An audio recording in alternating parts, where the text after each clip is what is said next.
In this video, I'm going to teach you how to use task queues in HubSpot.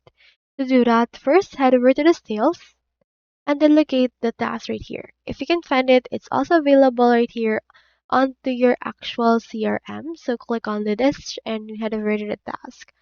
Once you're in there, you just need to create queue in order to actually add this. Head over to the manage queues, create this task queue, and just name this.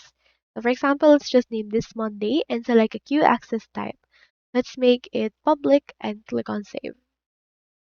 Once it's been added, you just need to add tasks to the queue manually or via filters.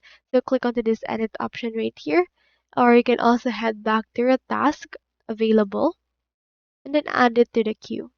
So we have in here this task. You can click onto this edit,